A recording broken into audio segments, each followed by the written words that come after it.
Mi nombre es Osvaldo y tengo 45 años. Soy operario metalúrgico, me dedico a hacer caños. El trabajo en la fábrica es una tarea que implica poner mucha atención y cuidado. Un mínimo error o distracción en el manejo de las máquinas, las herramientas o los materiales pueden ocasionarnos un accidente en el momento más inesperado. Buen día, compañero. Quiero estar preparado y saber cómo actuar en una situación así. Por eso estoy haciendo este curso de primeros auxilios.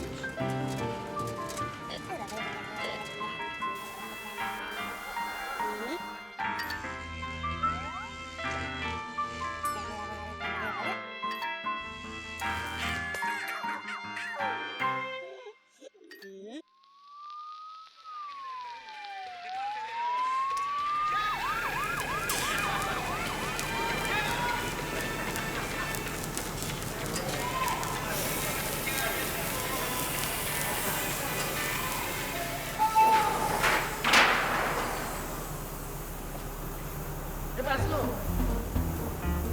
Trae la silla, trae la silla. ¿Qué pasó? Trapo. Calvo.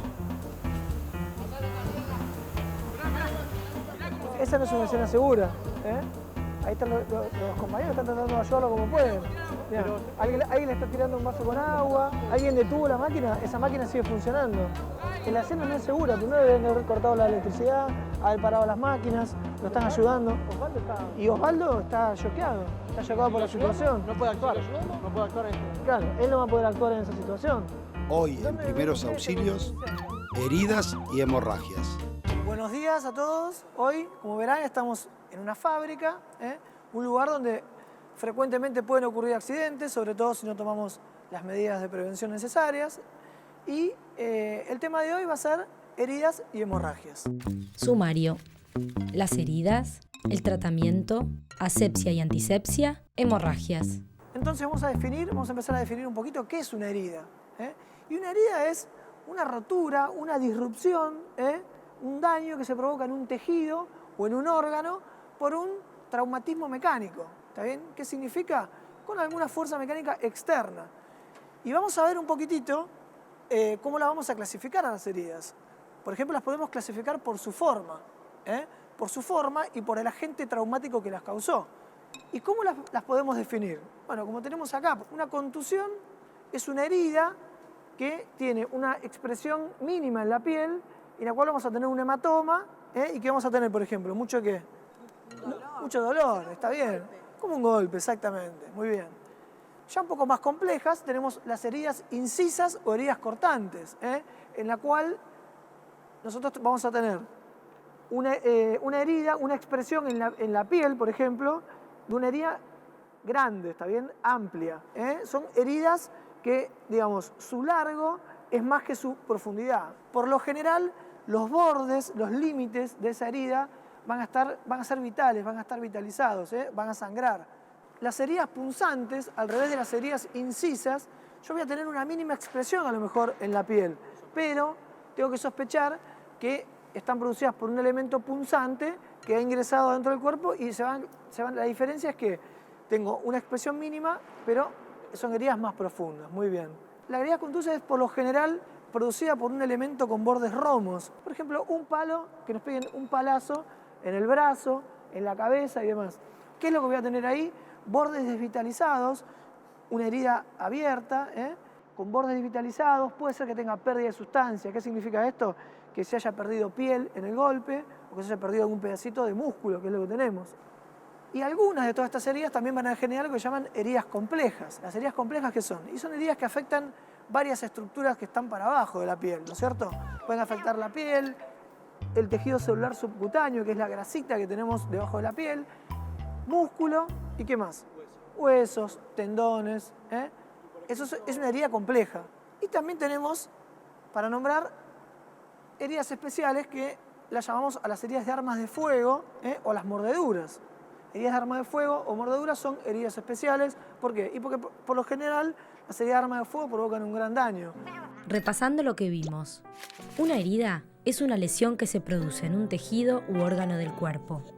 De acuerdo a cómo se producen, adquieren una forma determinada clasificándose en contusión, heridas incisas, heridas contusas, heridas punzantes, heridas complejas y heridas especiales, como por ejemplo las causadas por armas de fuego o por mordedura humana o animal. Soy Romina, soy profesora de inglés. Yo soy Osvaldo Mario Tartarini, vivo en Moreno. Soy Cecilia, tengo 28 años, tengo 2 hijas. Fundamentalmente quiero hacer este curso para estar capacitado y poder transmitirle a mis compañeros en caso de primeros auxilios, en caso de accidente, la contención necesaria. Mi nombre es Santiago, tengo 26 años, soy bombero. Me ha tocado vivir, ¿no?, en muchos trabajos, diversas clases de accidentes, ¿no? Yo tuve alguna que otra experiencia de primeros auxilios que me pasó a mí o que le pasó a algún compañero y no supe qué hacer. Soy Juan, tengo 34 años, soy chofer de línea. Siempre tuve como inquietud poder hacer un curso de primeros auxilios para poder ayudar. Me sirve como experiencia nueva en una eventualidad que tenga en el transporte cuando esté trabajando. Me interesó el tema del curso por el tema de accidentes domésticos. Si uno tiene conocimientos de primeros auxilios, puede, en algunas situaciones extremas dentro de su familia, dar una mano bastante importante. Otra forma de clasificar las heridas es en leves y graves, como vemos acá en esta infografía. ¿De acuerdo a qué factores vamos a tener de gravedad? Bueno, un factor de gravedad es la extensión de la herida. No es lo mismo una herida pequeña, una herida chiquita, que una herida que tenga una gran longitud. La extensión de la herida es un factor de gravedad. Otro factor de gravedad es la profundidad. Como bien dijimos antes, no es lo mismo una herida chiquitita, poquito profunda, que una herida muy profunda. Que pase también de lado a lado, decís vos. Exactamente, eso es una herida, es un factor de gravedad de las heridas. La localización, periorificial se llama, en la cara, en el abdomen o en el tórax, son heridas, digamos, son factores de gravedad. Eso hace que una herida sea de leve a grave. También las edades extremas de la vida. Los chicos, los niños y los ancianos, eso, digamos, una herida en un chico y en un anciano es un factor de gravedad. También una persona diabética va a tener algún tipo de trastorno de la cicatrización o una persona que tenga algún tipo de trastorno de la coagulación. Entonces, todo ese tipo de factores son factores que determinan la gravedad de una herida. Repasando, según algunos factores como la extensión de la herida, su profundidad, la localización, si es en cara, abdomen o tórax, el objeto que la causó o el estado general del herido y su edad, las heridas se clasifican en graves o leves. ¿Cómo vamos a hacer nosotros para hacer los primeros auxilios ante una herida leve? Bueno, ante todo nosotros vamos a evitar contaminarle más la herida a la víctima. Por ejemplo, hoy en la situación que pasó acá en la fábrica, ¿no es cierto? Imagínate, vos querías actuar y tenías las manos todas sucias por estar trabajando, que es lógico, y si nosotros vamos con nuestras manos sucias a tocar la herida de esa persona que también ya estaba sucia, ¿qué vamos a hacer? Contaminamos La vamos más. a contaminar más. Entonces, evitar contaminar la herida, lavarnos nosotros las manos y colocarnos los guantes, en ese orden. Después vamos a ir a lavar y a desinfectar la herida. ¿Cómo vamos a lavar la herida? Depende de dónde esté localizada, con un chorro de agua, con suero, con solución fisiológica, con suero fisiológico, o con un chorro de agua no muy fuerte y no muy fría. No muy fuerte para no dañar las estructuras que ya están dañadas, y no muy fría porque eso después complica la posterior cicatrización. El botiquín de primeros auxilios debe estar siempre bien equipado con todos los elementos necesarios para poder responder ante cualquier situación de urgencia o emergencia que se presente. Recordemos además algunas de sus características: transportable, accesible, organizado y limpio. ¿Cómo desinfectamos una herida? Por ejemplo, supongamos que tenemos una herida cortante así, ¿no es cierto? ¿Ven? ¿Todos ven que es una herida cortante? Entonces, ¿qué es lo que hacemos? Tomamos una gasa. Es muy importante también, si no tenemos gasa, tener un trapo limpio. Sí, pues muy bien, muy buena pregunta. Puede ser una gasa, debería ser una gasa, o puede ser el trapo más limpio que tengamos, el pedazo de tela más limpio que tengamos. Pero no algodón. Exactamente. traten de no utilizar nunca algodón. Entonces, ¿qué hacemos? Iodopovidona. ¿Y cómo limpiamos las heridas? De la siguiente manera. Siempre de adentro hacia afuera. ¿Cómo? Así. En forma rayada, como los rayos del sol. La herida es esta, así, en longitud. Hacemos así. Limpiamos así. Esta es una manera, y la otra manera es siempre de adentro hacia afuera en forma radiada. Así. De adentro hacia afuera. ¿Para qué es esto? Para alejar los gérmenes del foco de la herida. ¿Qué hacemos con esta herida? Ponemos una gasa, esta herida va a estar sangrando, hacemos una compresión directa de la herida, una vez que ya la desinfectamos, compresión directa, y después ¿qué hacemos? Vendaje. Un leve vendaje compresivo. ¿El vendaje tiene que ser leve o necesita una cierta Tiene que compresión tener sobre la una herida? cierta compresión, pero no mucha, muy bien, para no cortar la circulación. Y por último, ¿por qué tenemos que llevarlo al centro asistencial? Para prevenir la infección tetánica. Esa persona, si no sabe cuándo fue la última vez que recibió la dosis de vacuna antitetánica, tenemos que preguntarle para ver si tiene su esquema vacunatorio completo y en el hospital le aplicarán la vacuna correspondiente. Repasando lo que vimos, heridas leves. El tratamiento de una herida está dirigido a prevenir la infección y para ello se debe evitar que el socorrista contamine la herida, lavándose bien las manos con agua y jabón, utilizar guantes descartables, lavar la herida con agua y jabón o con suero fisiológico, desinfectar la herida, cubrir con gasa y vendar si fuera necesario. Lo que no hay que hacer en caso de heridas. No utilizar algodón. No quitar cuerpos extraños e enclavados. Sobre una herida, no utilizar polvos, cremas, pomadas. No manipular la herida. Nosotros, primero, ¿qué tenemos que hacer ante cualquier herida grave? ¿Está bien? La vamos a tratar, le vamos a hacer el tratamiento, le vamos a hacer la curación, vamos a controlar sus signos vitales y vamos a tratar de evacuar inmediatamente a un centro asistencial. Pero en particular, las heridas, por ejemplo, penetrantes de abdomen. Por lo general van a estar producidas por qué tipo de objetos. Objetos punzantes, está bien, muy bien. Pueden ser heridas punzantes. Entonces nosotros, ¿qué es lo que vamos a ver? Vamos a tener una herida que va a comunicar el exterior con el interior de la cavidad abdominal y podemos llegar a tener, por ejemplo, una parte del intestino que sale hacia afuera. Eso se llama una evisceración. Sale una víscera, puede salir un asa intestinal. ¿Y qué es lo que vamos a hacer ahí? Vamos a cubrir esa zona, ese intestino que salió afuera, con una gasa estéril o una tela lo más limpio posible, embebido en agua, puede ser en agua de la canilla o preferentemente en solución fisiológica, lo vamos a tapar y vamos a trasladar inmediatamente al hospital. Y la otra situación que podemos tener es que esa persona tenga un objeto introducido en su abdomen y lo tenga enclavado. Nosotros no vamos a hacer nada, vamos a hacer el primer auxilio y eso después lo va a resolver el cirujano en el quirófano. ¿Por qué no lo vamos a retirar nosotros? Porque si nosotros llegamos a retirar ese objeto que está enclavado, podemos generar una hemorragia masiva y cataclísmica y puede ser muy grave para la víctima. Profe, ¿y si por el dolor que tiene nos pide algún calmante o algo, qué hacemos? Muy buena pregunta. Nunca, por favor, nunca, estas personas por lo general si tienen una hemorragia grande van a tener sed, le van a pedir, tengo sed, dame algo para tomar.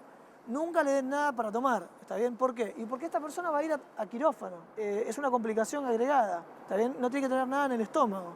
No le demos nunca nada de tomar, ni un analgésico, ni agua, aunque nos pida. Vamos a ver acá un poquitito, vamos a improvisar. Por ejemplo, tenemos un objeto, imagínense que esto es el abdomen de una persona y tenemos un objeto enclavado. Por ejemplo, tenemos este cuchillo enclavado en el abdomen de una persona. ¿Cómo vamos a hacer nosotros para hacer los primeros auxilios? ¿Vamos a ir y lo vamos a retirar? No. Por favor. Nos vamos a poner los guantes y ¿qué vamos a hacer? Vamos a aprender cómo tenemos que fijar este elemento que tiene clavado la persona en el abdomen. ¿Por qué? Porque si esto nosotros trasladamos a la persona hacia el hospital o lo traslada la ambulancia, el servicio de emergencias, hacia el hospital, si esto se está moviendo, adentro puede lesionar aún más gravemente lo que ya está lesionado. Exactamente. Entonces, vamos a aprender cómo se fija. Vamos a tomar la gasa. ¿Está bien? Si tenemos todos los elementos en un botiquín de primeros auxilios, tomamos las gasas, las ponemos así a la mitad. ¿Está bien? Las cortamos a la mitad y las vamos poniendo una encima de la otra para proteger la herida? No, para tratar de inmovilizar esto, una gasa encima de la otra, lo más arriba que se pueda, para tratar de inmovilizar y que esto quede fijo, que esto no tenga este movimiento y no se mueva y no vaya lesionando más adentro. Si no tengo botiquín y no cuento con gasas, ¿con qué otro elemento lo puedo solucionar? ¿Para inmovilizar? Bueno, improvisamos. Por ejemplo, no sé, una bufanda, una remera, lo que sea. ¿Qué hacemos? Siempre alguien nos tiene que estar ayudando para fijar el elemento y que no se mueva. Hacemos esto, envolvemos. Envolvemos el objeto lo más arriba que se pueda. ¿Está bien? Y le volvemos a poner cinta, le ponemos cinta. Entonces lo fijamos. Esta es la manera para inmovilizar un objeto enclavado. Así debería llegar esta víctima al hospital. Repasando lo que vimos. Heridas graves. Cuando la herida es grave, el socorrista debe realizar la primera atención y evacuar a un centro hospitalario para que ésta sea tratada. En los casos de heridas penetrantes, no se debe extraer ningún objeto clavado, sino fijarlo. Nunca reintroducir las vísceras. Taparlas con un trozo grande de tela limpia humedecida. A este tipo de víctimas, no dar nada por vía oral. Abrigar al herido y trasladarlo urgentemente. Soy Osvaldo, soy operario metalúrgico. Estoy casado, tengo 3 hijos. Yo exactamente lo que hago en el trabajo es hacer caño, como se conoce comúnmente cañista. Es un trabajo en donde tenemos que actuar siempre bien despierto. En donde un error nuestro nos puede costar los dedos. Todos tendríamos que aprender y yo inclusivamente vivo aprendiendo todos los días. Para mí es importante aprender todos los días algo nuevo en la vida. Y vamos a hablar ahora de un par de definiciones. Vamos a hablar un poquito de lo que es la asepsia y la antisepsia. La asepsia es un estado libre totalmente de gérmenes patógenos. ¿Qué son gérmenes patógenos? Virus, bacterias, hongos. Esto por lo general, la asepsia se va a lograr con procedimientos un poco más sofisticados y complicados y en un ambiente, por ejemplo, en el hospital. Y la antisepsia es una serie de procedimientos que nosotros podemos hacer para no tener microorganismos en el tejido vivo. Ejemplos de sustancias antisépticas, por ejemplo, el agua oxigenada o peróxido de hidrógeno. La clorhexidina, más conocida por todos, la povidona iodada, o también el alcohol. Vieron que hay alcohol al 70% y al 94%. El alcohol al 70% es el que se debe utilizar. ¿Por qué? Porque al no evaporarse tan rápido, eso hace que mate mucho más gérmenes en las manos, que los destruya. ¿Está bien? Repasando. Los antisépticos son sustancias germicidas de baja toxicidad que pueden utilizarse en la piel. Los desinfectantes son germicidas de mayor toxicidad que se emplean para objetos, ambientes y superficies. Al seleccionar un antiséptico o desinfectante, se deben tener en cuenta algunas cuestiones, como por ejemplo su poder germicida, la seguridad y eficacia del producto, su rapidez, su espectro de acción y su efecto residual. El contacto de los antisépticos y desinfectantes con objetos o tejidos sucios puede inactivar o reducir su acción. Asimismo, el uso de 2 o más agentes químicos simultáneamente puede alterar los efectos del producto. Los productos iodados deben envasarse en frascos oscuros o quedar protegidos de la luz. Los antisépticos y desinfectantes no se deben rellenar ni trasvasar, tampoco mezclarlos, excepto en los casos en los que su acción se vea potenciada, como sucede entre el agua oxigenada y el yodo povidona. Bueno, y un tema muy importante que vamos a ver hoy es hemorragias. O sea, las heridas, por lo general, sangran y si sangran abundantemente voy a tener una hemorragia.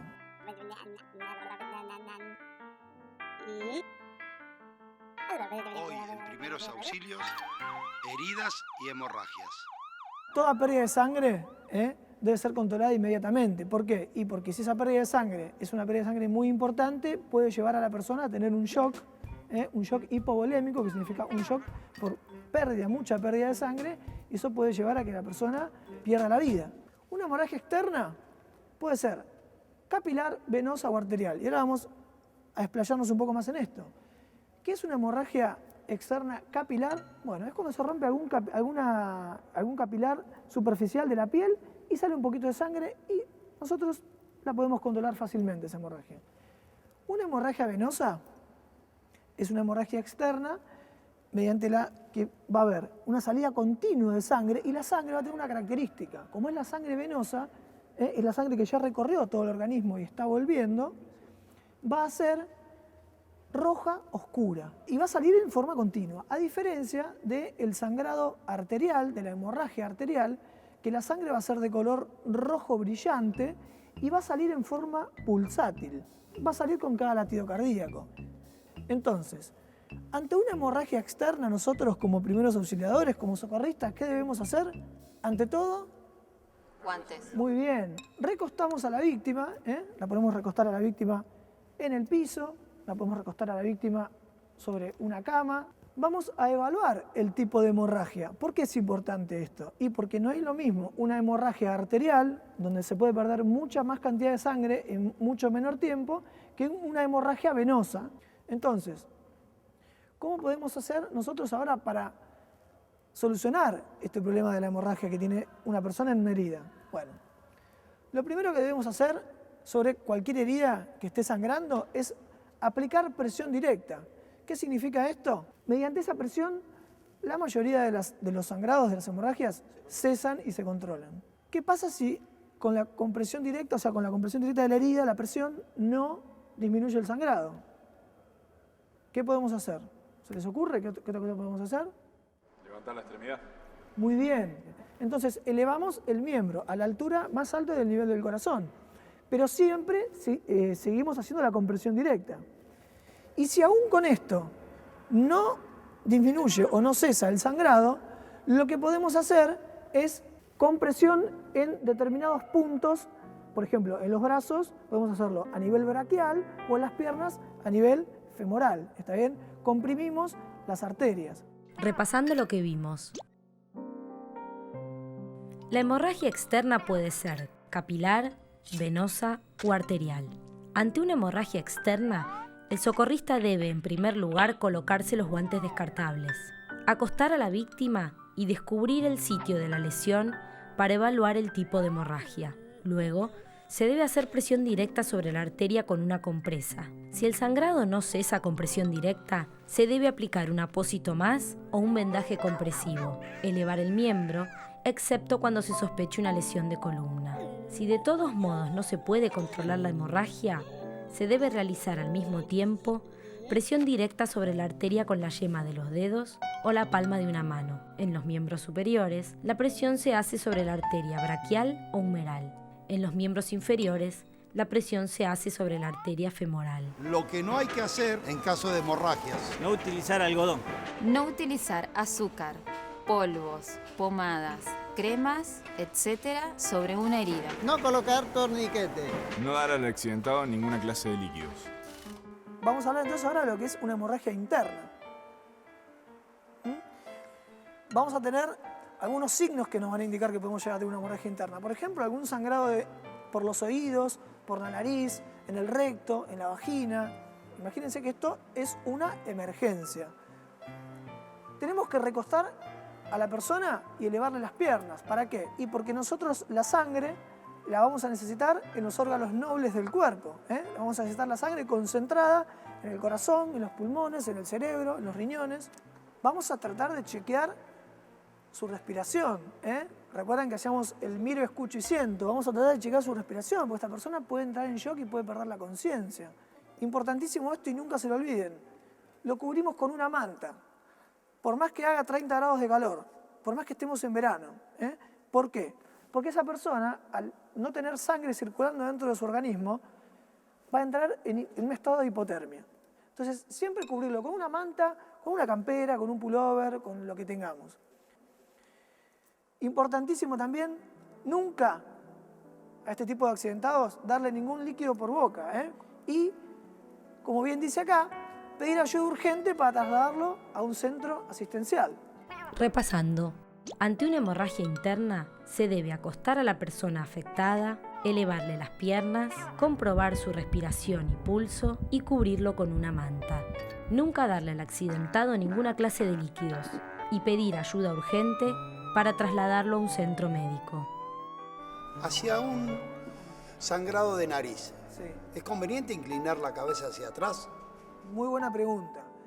Una persona que tiene un sangrado por la nariz, la tenemos que sentar, ponerla en una silla, tranquila, sentada, con la cabeza hacia adelante, que la sangre caiga, por ejemplo, en un tacho, ¿está bien? Compresión de las fosas nasales, compresión. Si eso no cede, vamos a agarrar una gasita con un poquitito de agua oxigenada, como tenemos acá. ¿Puede ser un tapón? Claro, muy bien.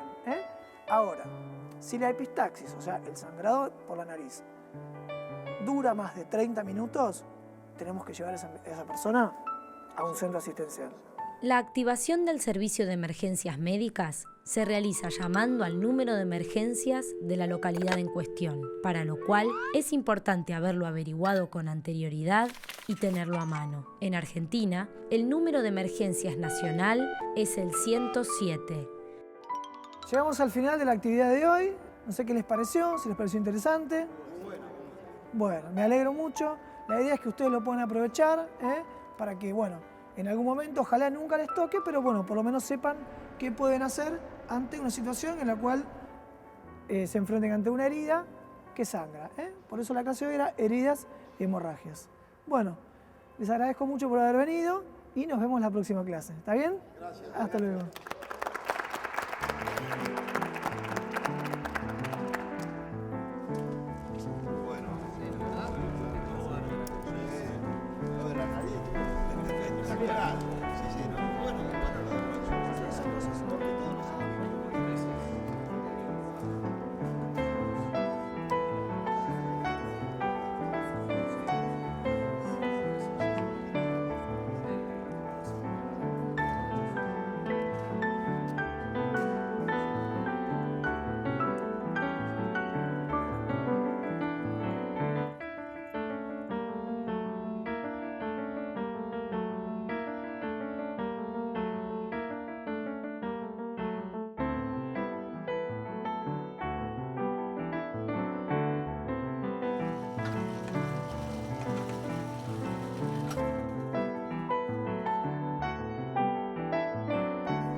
¿De qué? Bueno, la verdad que la clase estuvo bastante buena. Yo mucho no sabía sobre el tema de las heridas y las hemorragias. No. Descubrí cosas que no sabía. Epistasis.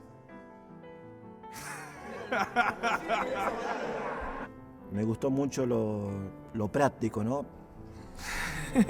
Cambié. Mejores respuestas de parte nuestra, creo, porque ya al tener un conocimiento fue mucho mejor. Pilas. Seguro que hoy, con lo que estoy aprendiendo, actuaría de otra manera. Bien, peluca. Chicos, vamos para la foto. Bueno, dale, dale. A las 3. 1, 2, 3. ¡Primeros auxilios!